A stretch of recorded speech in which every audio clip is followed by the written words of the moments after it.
Hi. Welcome to Someone Else's Movie, the podcast where an actor, writer, director, or nebulous industry figure gives a little love to a movie they didn't make. I'm Norm Wilner, senior film writer for Now Magazine, and welcome to the show. My guest this week is Aaron Hillis, who runs Video Free Brooklyn, one of New York's last surviving video stores. Aaron is also a journalist and filmmaker, prepping his feature debut, and the podcast he started a couple of years ago to promote The Shop, DVD is the New Final, was one of a handful of shows that made me think I could pull off this project. Come to think of it, fans of Aaron's podcast might notice that this episode shares its signature sound design because we recorded it in the store. Let's call it an homage. Aaron picked Ishtar, Elaine May's 1987 comedy starring Warren Beatty and Dustin Hoffman as two terrible singer-songwriters who take a gig in a North African war zone and wind up as pawns in a CIA scheme to remake the entire Middle East. As you do. It was wildly over budget, and it took forever to come out, and critics and audiences were openly contemptuous of it when it did arrive at the tail end of the Reagan era. But now, well, as Aaron explains, May's satire, songs and all, was just slightly ahead of its time. This is Someone Else's Movie. You notice I didn't even hesitate. When you said, pick a movie, I was like, well, we're talking about Ishtar. Yeah, and I responded, awesome. Because it is a movie that is sort of unfairly synonymous with failure and disaster. And, sure. And it was the film that... Well, it was. I mean, let's get the facts out of the way here. Elaine May's Ishtar, it was her... last directorial. The last thing she's ever directed was her fourth movie, I guess, right? I think so. She did 4. Let's think about this. A New Leaf, Heartbreak Kid, right. Mikey and Nicky. And that's it. Yeah. This is the fourth and last film. Amazing. Yeah, and it was a huge bomb. The movie cost over $50 million, and let alone any marketing costs, since it was starring Dustin Hoffman and Warren Beatty, two huge stars at the time, and still, I guess. But yeah, wasn't that the first bone of contention? Was that the starting budget, I think, was $18 million? Was it simply $6 million for each of them? That's May, right. Hoffman and Beatty. Right. Going forward, this is the thing that happened to the cable guy, right? Where Apatow and Stiller, mostly Stiller at the time, got out ahead of it by saying, yeah, we're paying Jim Carrey $20 million and no one's ever done that before, but the rest of the movie is only costing $20 million. It's not that big a deal. This is how you get people to see your weird little movie. Sure. And in 1994, or 6, was it? Whenever that happened. Around that time, yeah. People were ready to hear that. I mean, people knocked the cable guy for being too dark and too weird. Yeah. But it is still very much a movie with a vision and a movie with an idea, and it kind of clicks together. I think it's the best movie Ben Stiller directed. I'm inclined to agree with you. I still would have loved to see his version of Simple Plan. Ishtar, like, the knives were out before they even started shooting. Sure. And you can feel this weird tension and all the stuff from the period. So, you got to also realize that Elaine May was not exactly under budget on her other films. That's true. Even her first film, A New Leaf, which is like 71. Her first cut was over 3 hours long, and it also went crazy over budget. I mean, she had a history of doing this. She was very uncompromising as a filmmaker, much to studio's chagrin. But Ishtar was like the biggest flop, and it's still considered like one of the legendary golden turkeys. But the thing is, so many movies that have been flops deserve to be flops, and Ishtar is, in my mind, one of the great capital G great comedies of the 1980s. Yeah. I think the first 20 minutes alone is funnier than anything else that took place in the 80s. Sorry, Albert Brooks, but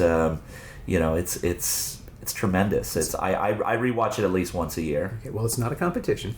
Albert Brooks can have his little, Oh no! Don't get me wrong. I love Albert Brooks. I'm just saying, I just want to get. I have to go to bat here for this movie because sure, of course. It's not that perverse that I feel this strongly about it. It's just that the common perception is this is a terrible movie because it did so. Because it was such a financial fiasco. Yeah, no, the idea that everyone hated it before it opened, therefore it must be bad, is something that I don't fully understand. I mean, box office, as I keep telling people who think that the Transformers movies are good, box office is not an indication of quality, it's simply an indication of interest. Right. And when Ishtar opened, no one went. So that was the indication nobody wanted to see it. That doesn't mean it was bad. I mean, Yeah. so many films that don't perform have merit beyond their financial standing or their listing in Variety. What's going on right now? You're watching it over my shoulder. No, we have Ishtar on. We're right now in my shop, Video Free Brooklyn, and Ishtar's in the background on mute with the subtitles on. I get so caught up in the dialogue. They're so funny together. Yeah. I don't know if anybody's listening to this. If you have no idea what we're talking about, if you just heard about this movie that's really bad, but Ishtar is. Oh man, I get such a kick out of this movie. So it stars Dustin Hoffman and Warren Beatty are a singer-songwriter duo. They're like a third-rate, just an absolutely buffoonish knockoff of Simon and Garfunkel. They really, early on they're standing outside a record store and they see the Simon and Garfunkel's greatest hits or something, and they're like, what do these guys got that we don't?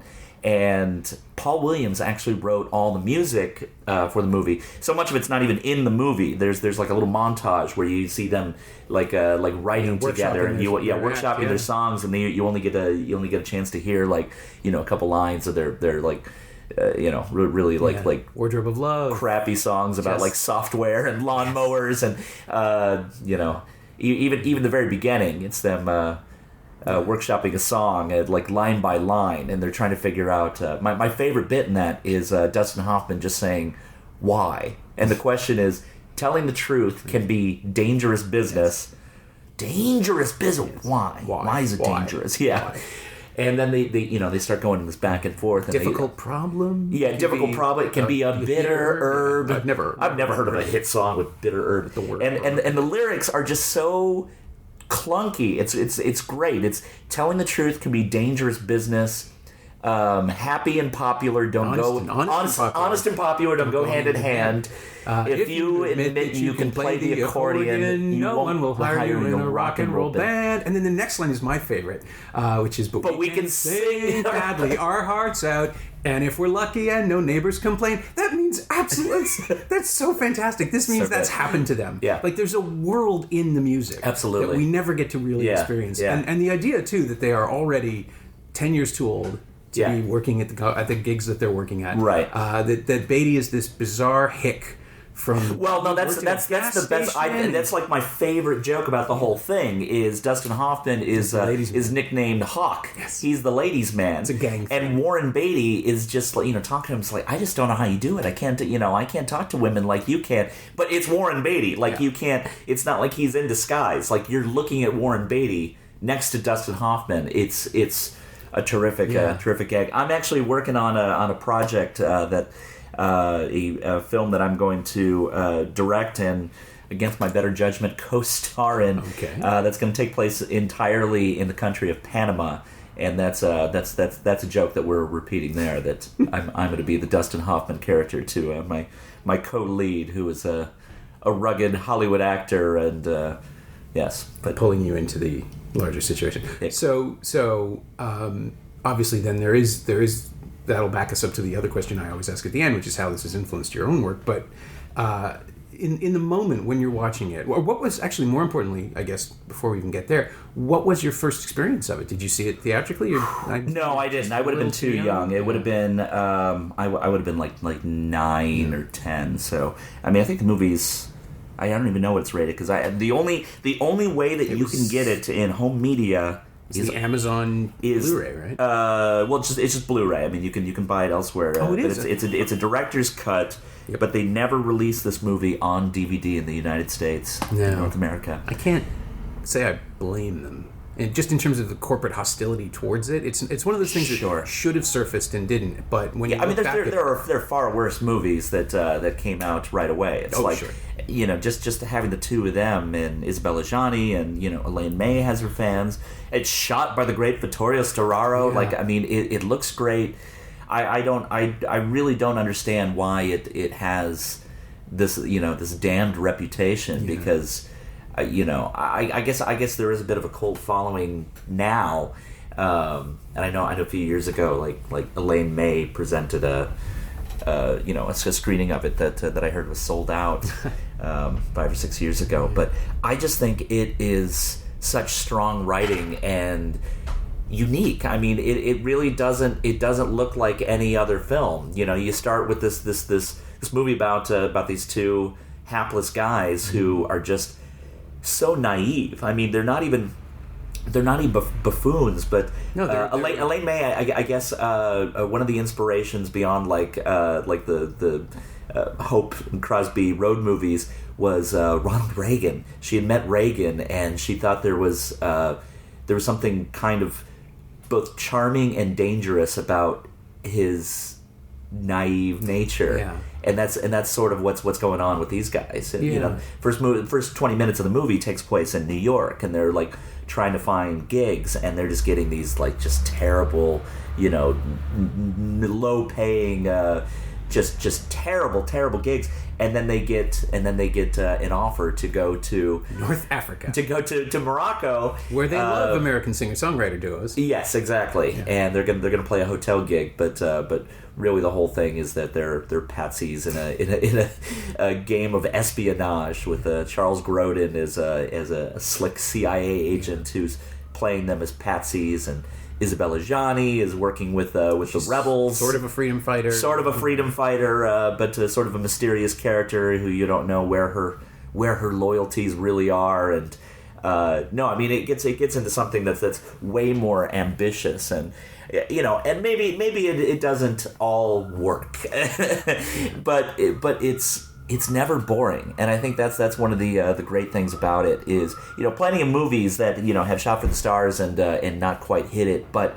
if they're not boring, I'm going to give them a pass. You know what? I mean, I appreciate flawed ambition, even failed ambition, way more than I do, you know, mediocre success. Yeah, I have to say, the thing that I did see it in the theater in 87. I saw it I was visiting an uncle in Boston, so I would have seen it in a Natick megaplex or miniplex at the time. I think there were 4 screens, and everyone had the sense. My uncle's a big Elaine May fan. My aunt wanted to see it for Beatty and Hoffman, and I had been following the press, and it's like, this isn't going to be around very long. We should see it. We should see it right now. See it right now. So we saw it on a Sunday or Saturday afternoon, 4:00 show, because we had lunch, a long lunch. It was really nice. We rarely see them. And we went to see the movie, and it was, I'd say, 2/3 full. So I remember a fairly big theater, let's say 300-400 people, and there were some giggles, but just the blind camel joke paid off a couple of times. Although, if you're patient with it, it just doesn't stop, which is fantastic. Yeah. But the audience didn't really know what to do. I think they thought it was going to be an action movie, right? Because it does. It does begin with like a desert chase. Yeah, there's like a full on. It's like an action thriller, but it's. I mean, even more so than like a Spies Like Us. Mm-hmm. Like it's. There's rocket launchers. I mean, like it's ridiculous where that movie ends up going, you know, and it is plotty, but I mean it's such a shaggy kind of plot that like anything can happen. You can end up with 2 guys alone in the desert with a blind camel, whereas and a rocket launcher. Yeah, and a rocket launcher. Whereas, you know, in the beginning of the movie, it's 2 sad sacks sitting in the bar and flashing back to how they became a musical duo. It's truly a peculiar film. I never answered your question how I first saw it. We'll get I think. No, I know. It was. I rented it. VHS? I rented it on VHS in that would have been maybe the early '90s, early maybe mid '90s. No, I was like a teenager. Yeah. It wasn't. Your sensibility already more or less fully formed. You knew what you liked. No, I was. I got into my film taste now is such bizarre. I think horror movies.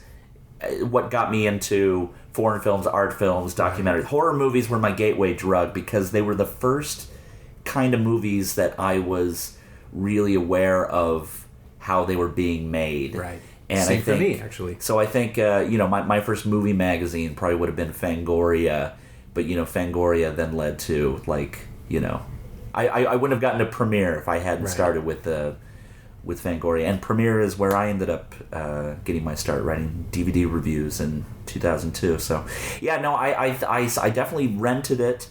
I could even tell you where I rented it. I rented it from a place called Video Paradise, which I wish is still there, but I have a feeling is not, just because nothing is. It's 2016, and like I said, we're sitting in one of the last 6 video stores in New York City. It's unimaginable. That place was enormous. It was in Chandler, Arizona. I grew up in the suburbs just outside of Phoenix, and it was a supermarket, man. It was so huge that I once got lost. Like, I couldn't find the front door.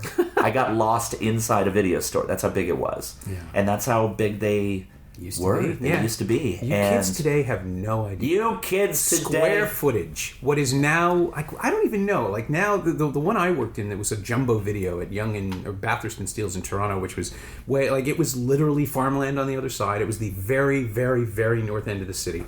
And I worked there for a year and a bit, and it was a supermarket. It was a huge space. Now it would be like I don't even know what the equivalent is, like a Home Depot. Yeah. Just big.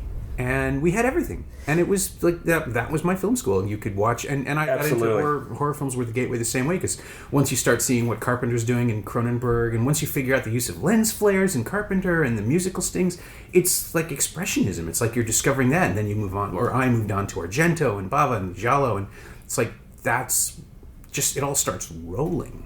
And then you experience all of cinema. Yeah, no, it's true. The thing is, the kids today, they don't understand about these video stores. Now, the thing that I think is really missing, and what I think is really problematic and worries me about film culture itself is, like you said, video stores were also my film school.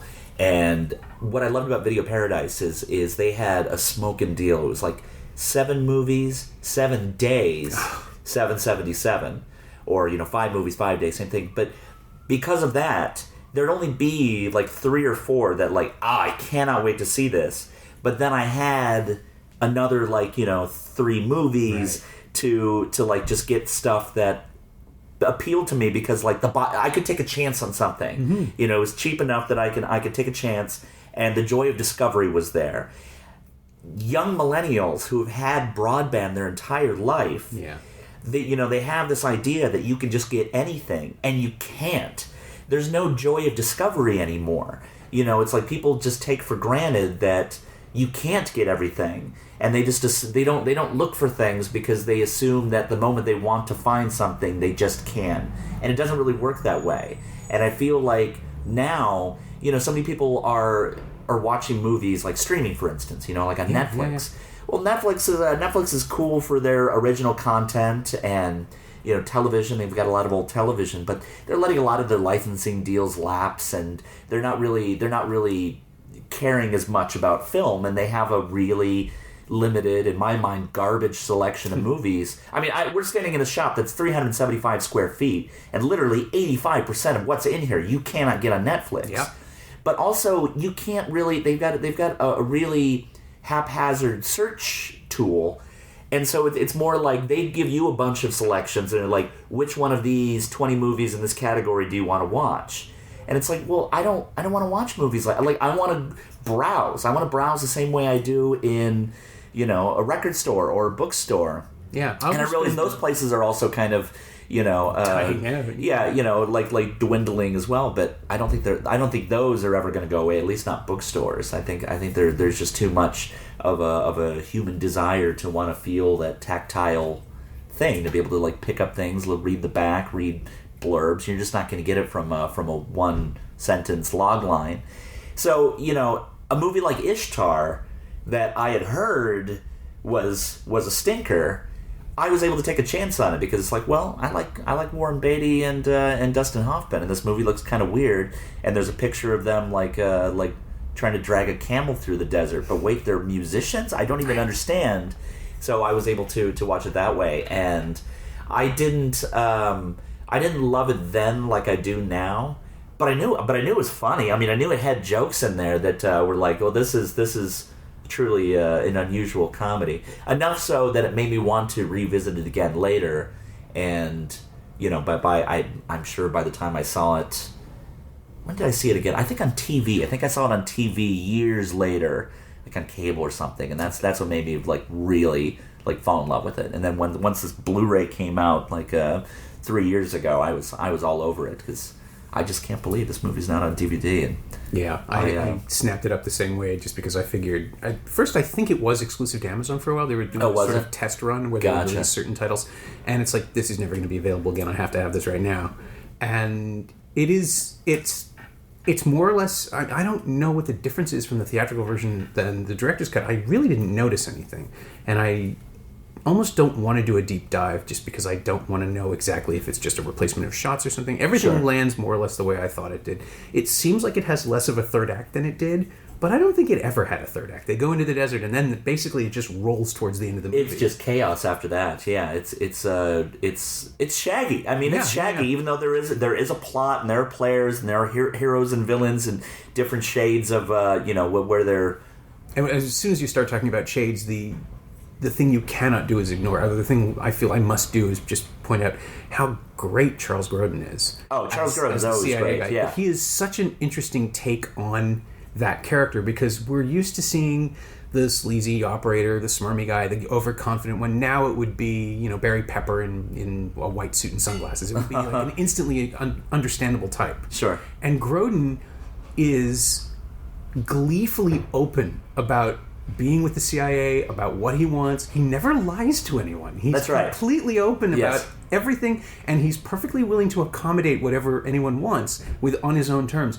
But the pauses he takes and the way he just sort of sidles past the truth is... That's how he does it. He doesn't say the truth, but he doesn't lie. Yeah. So it's very... And he does it all, while eating handfuls of Moroccan food. Yeah. I mean, like it's a remarkable performance. I like Jack Weston as their agent, as their really bad low rent agent, Marty Freed. Yeah, introduced wearing a scarf and a hat in his own office, which is such a great piece of shorthand. Absolutely. No, Elaine May, I just does not get enough credit as a comedic.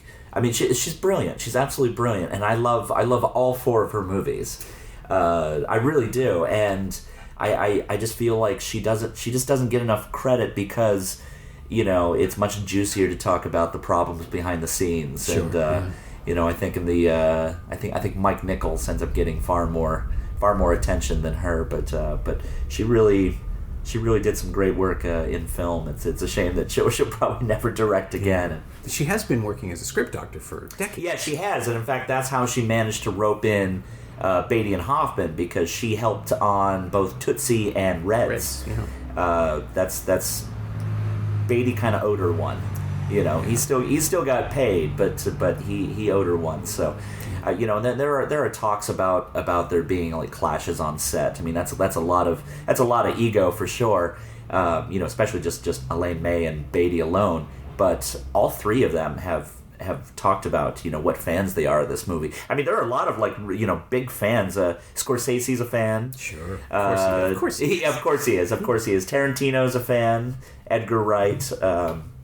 Yeah, I mean, it may be an indulgent film, but I don't find self-indulgent an inherently bad word. No, and it's indulgent in a really pleasurable way. I mean, I honestly think, having seen it again just a couple of days ago with my wife Kate, who'd never seen it, and kind of watching her respond to stuff, she loved the thing that I've always loved about it is the way that it uses like patience. It depends on you not even paying attention, but just noticing repetition of certain ideas and hearing jokes come back. Some of the jokes are in the margins, like the nature of this being a studio comedy, and because there is action and intrigue and international locations. Yep.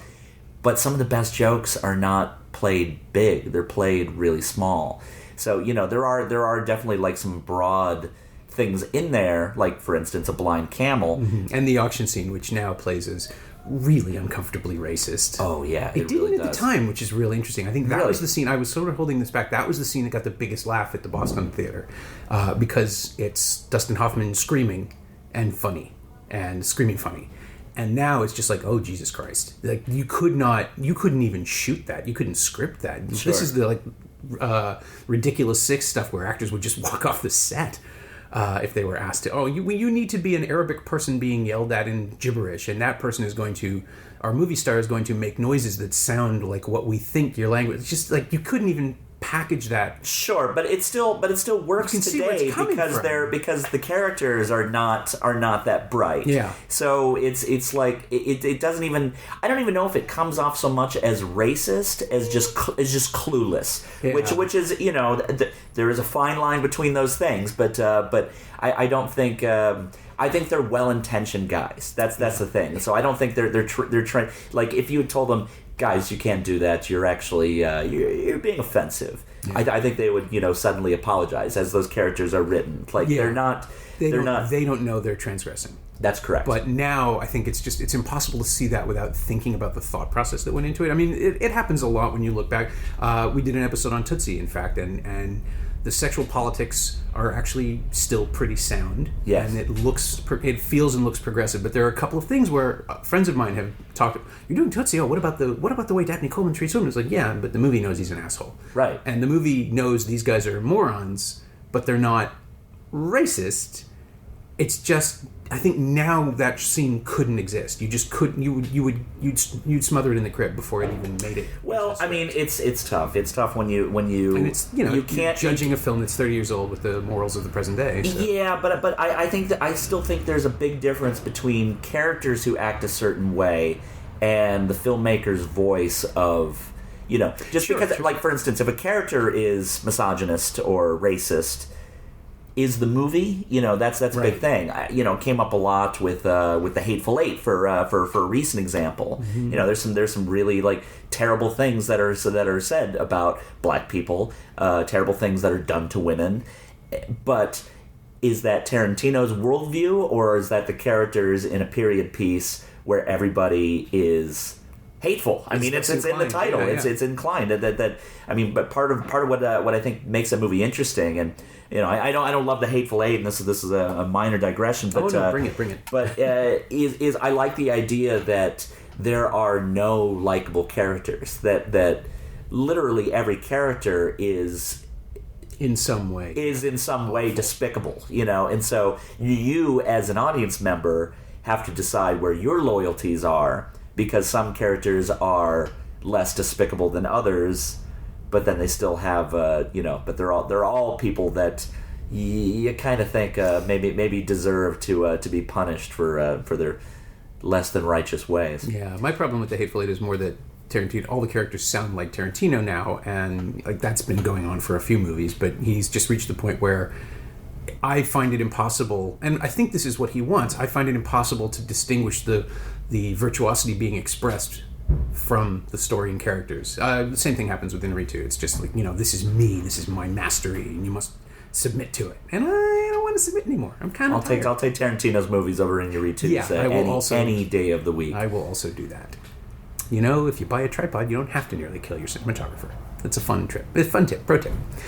But with Ishtar, you have a director who very clearly is playing with conventions of espionage thrillers, and right. She's refusing. I mean, even the film itself isn't a satire; it just refuses to stay in one genre. That's right. And I think that's part of what made it. I think it's ahead of its time. Truly, I think if that movie had come out even a decade later, even if that movie came out in the 90s. Well, I just think about that movie if it had come out. Let's bring up Tarantino. Let's say it was a post Pulp Fiction movie. Especially in an age when it was hot to just kind of rip off, what Tarantino was doing, and having, people, thugs waxing philosophical, self-aware misadventure kind of stuff. Exactly. Yeah. Like I think a movie like this could have really shined, but in 1987, it's just too weird, and it wasn't small enough to have the kind of like cult appeal of like a Repo Man. Right. That it's like all bets are off. This movie is doing whatever it wants. But Repo Man, didn't cost much money, so there was room for it to grow. Whereas this movie, right out the gate, like it had to make, it needed to make a return on a $50-something million investment, and so it was just. I think some people just saw it as a neither fish nor fowl thing. It's like what is this movie? It feels like it's supposed to be this broad studio action comedy, but really it's.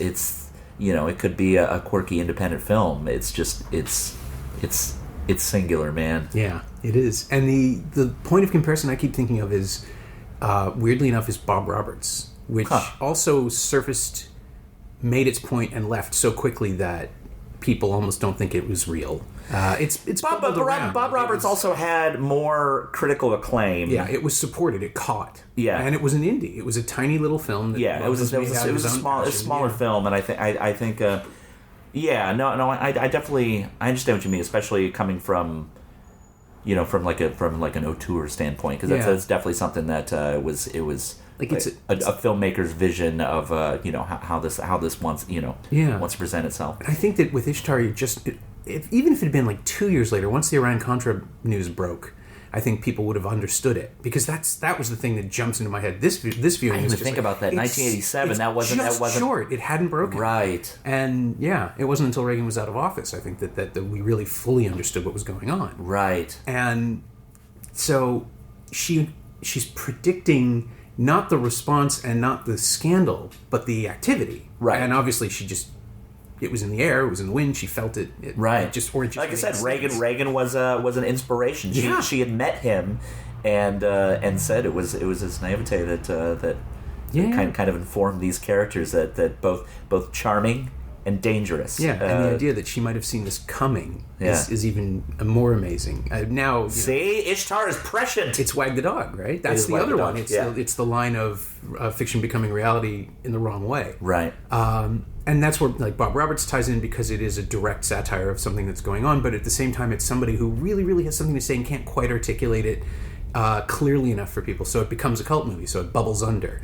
But Bob Roberts, absolutely bad example, because it caught the wave of support and it was embraced. So going back to just kind of I mean, there's nothing unfunnier than deconstructing comedy, but what I love about this movie is that there's like broad jokes, but then the real joke is like the throwaway line that comes after it. So, for instance, Isabelle Adjani is playing this mysterious, freedom fighter, and she's cloaked, and the way that she meets both Hoffman and Beatty for the first time, both of them think that she's a he. Right, a boy specifically. Specifically a boy, yes, a boy, because they hear her voice and they just assume that it's a boy. I love that they're both oblivious in similar ways, and both times the joke is first time is that she flashes her breast, and the second time Warren Beatty accidentally gropes her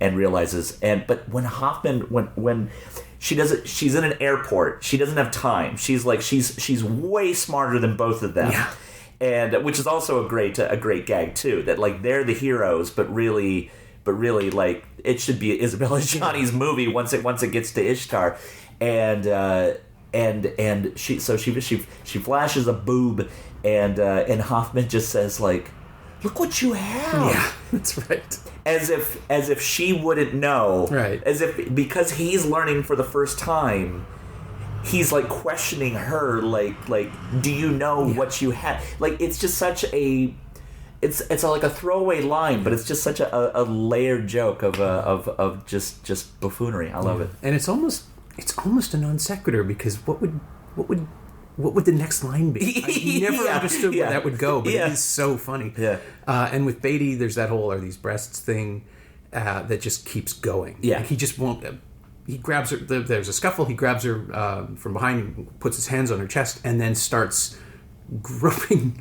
Asks if these are breasts. Confused, and then keeps going. For the rest of the dialogue scene, he's still fondling her, right, in a really clumsy, right. He's not doing it in a skeezy way. He's doing it because he's genuinely confused. Yeah. And the idea that brilliant. Warren Beatty, whose reputation obviously was as the lady killer, could do this in a way that reads as both innocent and comic. It's in character groping. Right. You don't think about it until an hour later. It's oh, that's right.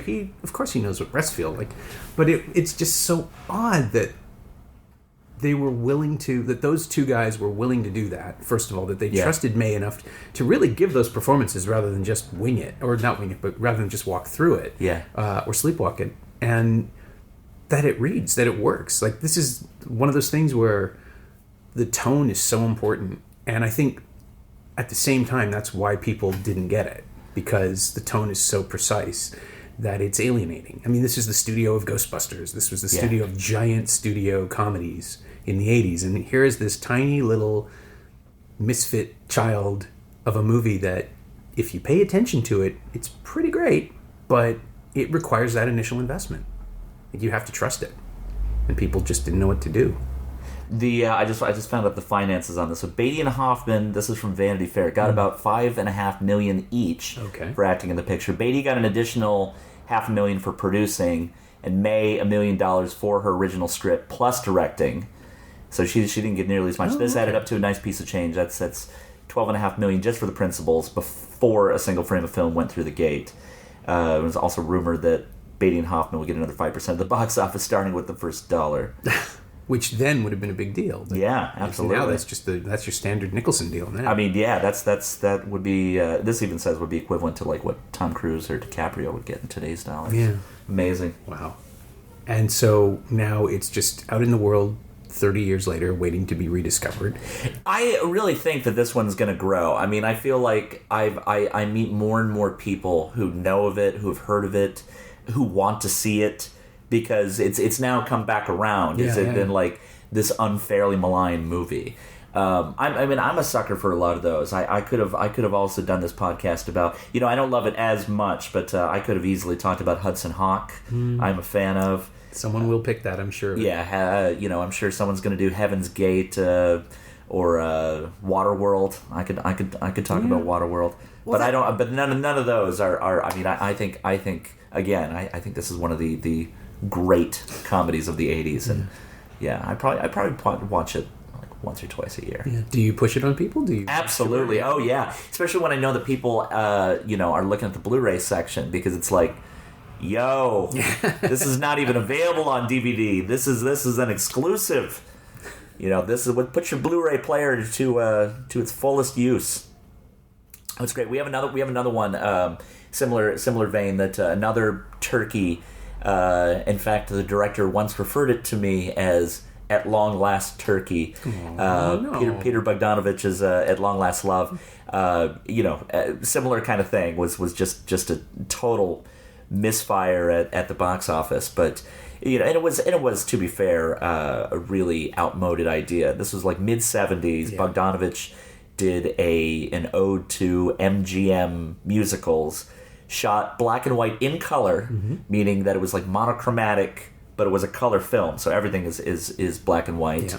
Yeah. Starring Burt Reynolds and Sybil Shepherd, and was long lost for quite some time. And then Bogdanovich apparently, like, someone saw a YouTube clip that was like recorded off of stars, and he didn't even know this. And what happened was somebody who worked for the studio had found his original notes, because it came out in this kind of crippled release that it wasn't the cut he wanted, and he just kind of wrote it off, and went back to his original notes and put it and stuck it back into the archive as the studio's official version, and he never knew. So once he found out, then they put out a special edition, but that's another one that only exists on Blu-ray. Yeah. There is no DVD of At Long Last Love. It's such a strange place to be, where we've reached the point now where, and I mean, now that HD TVs are everywhere, it just makes sense. Of course you'd use the matching format, but there's been so much resistance to Blu-ray exclusives.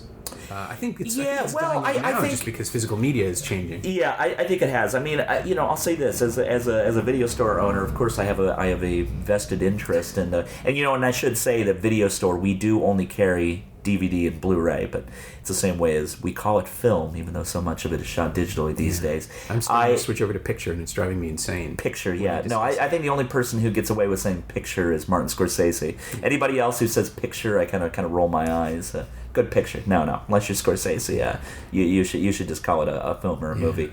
Movie. I use movie a lot too, but it is like my OCD is just to the point now where it's like, is it even? Can I call it a film if it's never passed through a gate? It's shot digitally, it was captured digitally, but it is, right? That's what people call them, and that's what the filmmakers call them. We still call them filmmakers. We call it Kleenex, even if it's off-brand. It's just how language works, I guess. But no, Blu-ray, I think some studios are starting to only put out movies on Blu-ray, like Fox Searchlight. I can't believe they're doing this. I think they're really jumping the gun. Really? Mistress America is only on Blu-ray. I thought it was a combo. I didn't know that. Cavalry, Bell, I Origins, only on Blu-ray. And I think they're really jumping the gun on that, because even here in, the most expensive neighborhood in Brooklyn, I'd say less than 20% of my customers are using Blu-ray. It's really kind of amazing. I think a lot of people are even watching their DVDs on laptops. Yeah, and so laptops, make Blu-ray standard, which I don't see that happening, because most of the companies have kind of sided. I think some of them, it's a little hold back from blowback from the HD DVD, the HD format wars at the early start of Blu-ray. But I still have I Fire HD DVD, cold dead hands. I mean, I also have the British Blu-ray, but still. But I think that is a factor. I think the collector's market, Blu-ray, is certainly taking the world by storm, and a lot of companies are putting out just Blu-rays because maybe the studio already has the rights. Maybe there's an imprint, or maybe not imprint of something. But there are companies like I mentioned Shout Factory before. Olive Films has done it.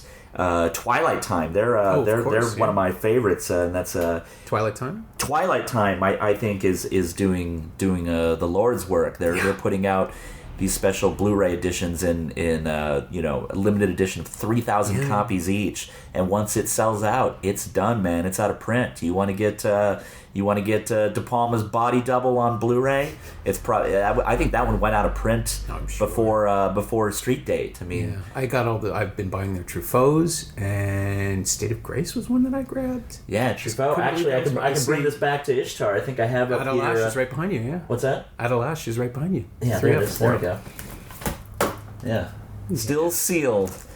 Twilight Time with starring Ishtar's Isabella Adjani. Beautiful. That was a time. But it's great to see that there are still people within Sony, I guess we have to say, that are willing to release it and willing to dredge up a director's cut, even if it is only marginally different. Yeah. And that there are places where you can find it. But I think the studios just need to get on board with what, say, Warner is doing. The Warner Archive, I think, they're the most forward-thinking studio when it comes to home media.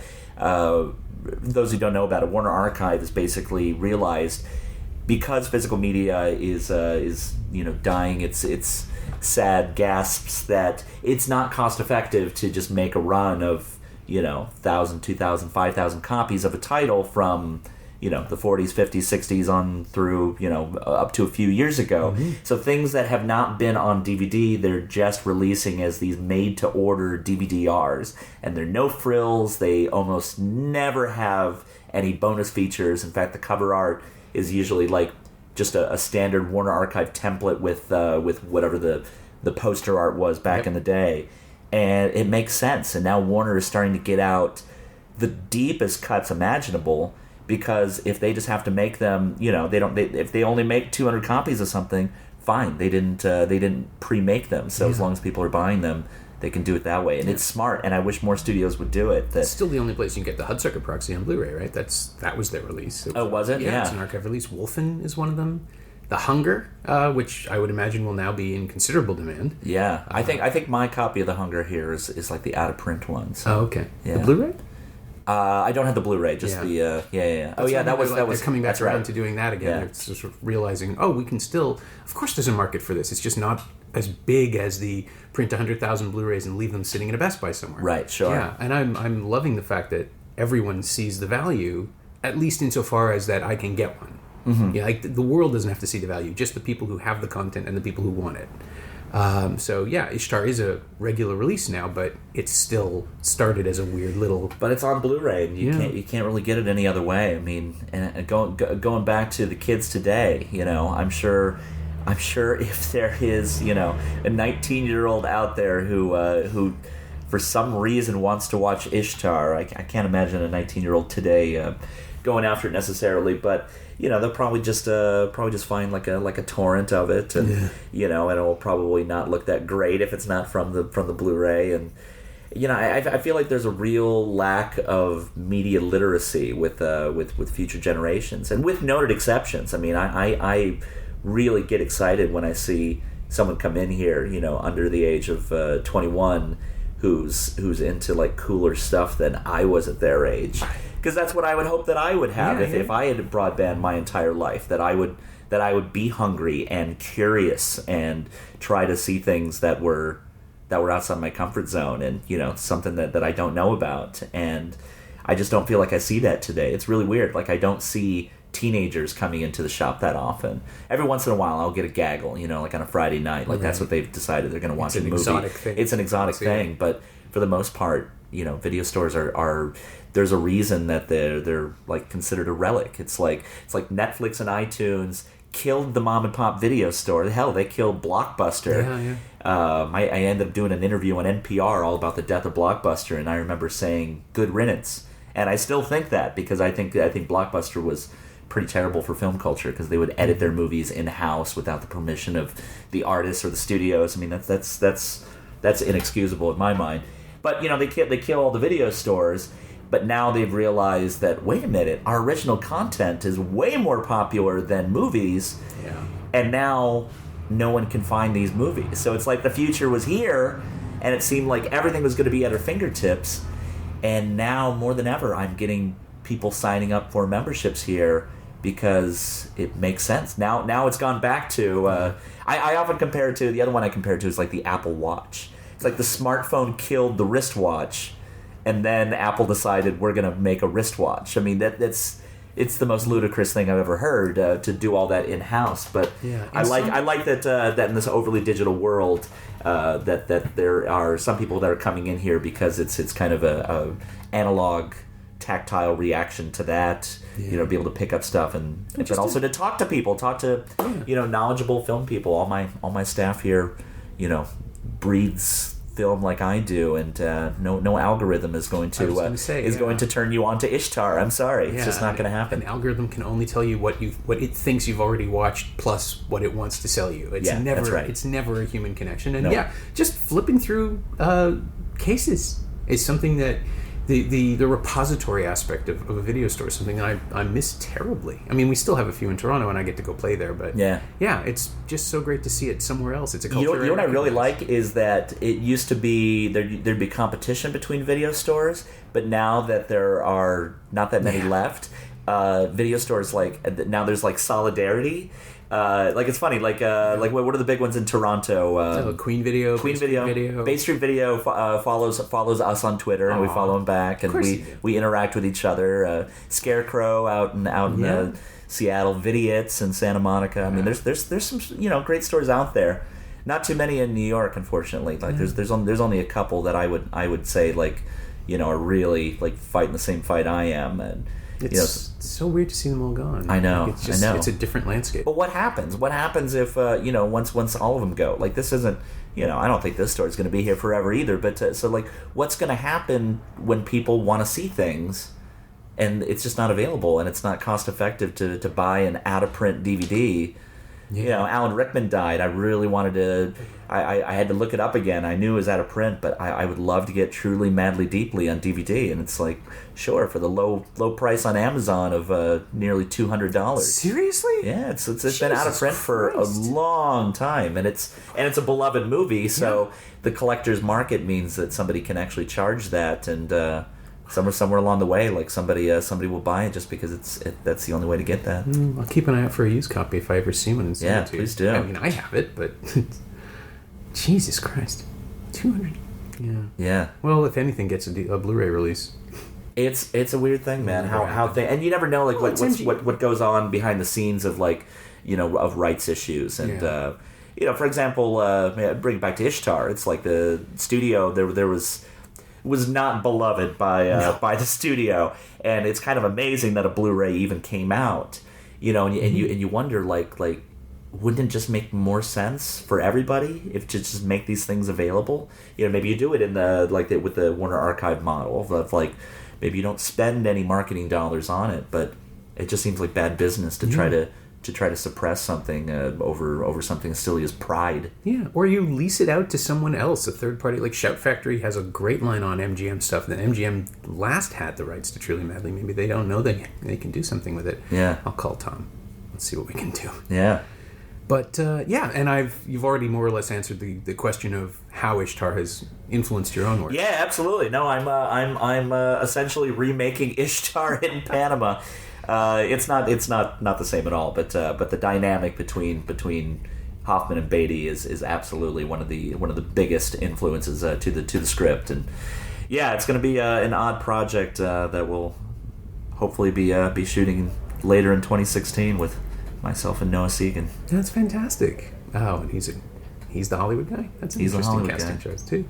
Well, I look forward to that, and you have to open. So, oh my goodness, it's 3 minutes to open. Yeah, this is how this works. People lose themselves in it. But yeah, no, thank you so much for this. Of course. It was great, and yeah, I mean, maybe that 19-year-old kid is in Brooklyn listening to this, and he can find Ishtar here. Yeah, absolutely. The cycle will continue. And I'll have working on getting the new wave of the podcast back. So DVD is the new vinyl. Yeah, I look forward to that. Yeah, if all goes according to plan, I think the comeback will have Mariel Heller and Play My Cards Right, Jenny Slate as my first two guests. She's fantastic. Yeah. Oh, I interviewed her for Obvious Child a couple of years ago, which then became an episode, which then became. I had one of my favorite podcast moments ever, and podcasts are such a weird thing because you're eavesdropping on someone's conversation, and sometimes I listen to some and it feels like it doesn't. I feel like I'm not meant to hear the conversation. It feels a little too inside baseball. It feels like it's not remembering that, like, oh, somebody is actually going to be listening to this. This isn't just for us. Yeah.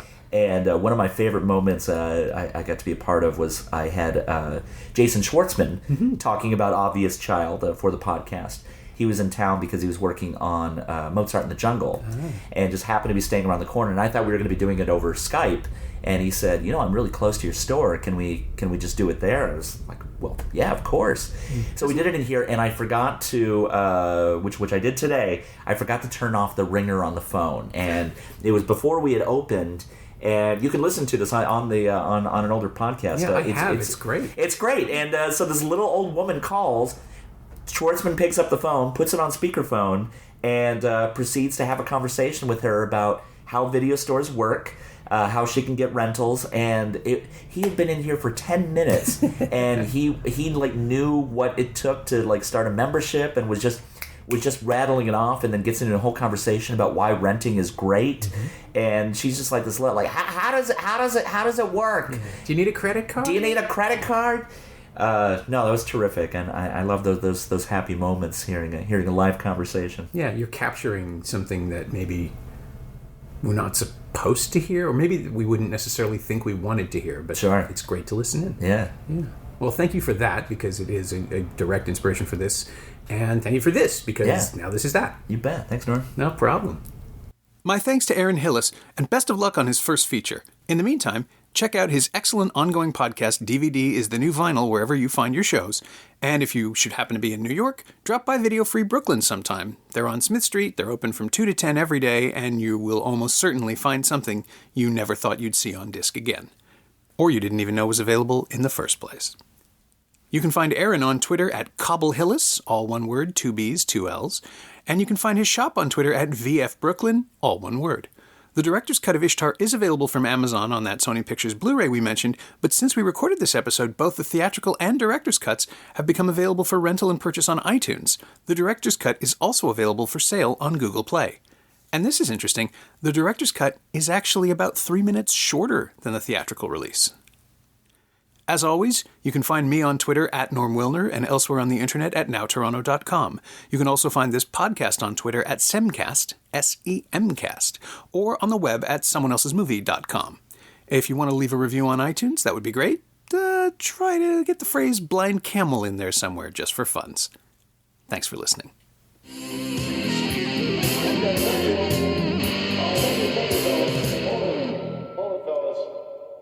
I'm afraid you're just too darn loud.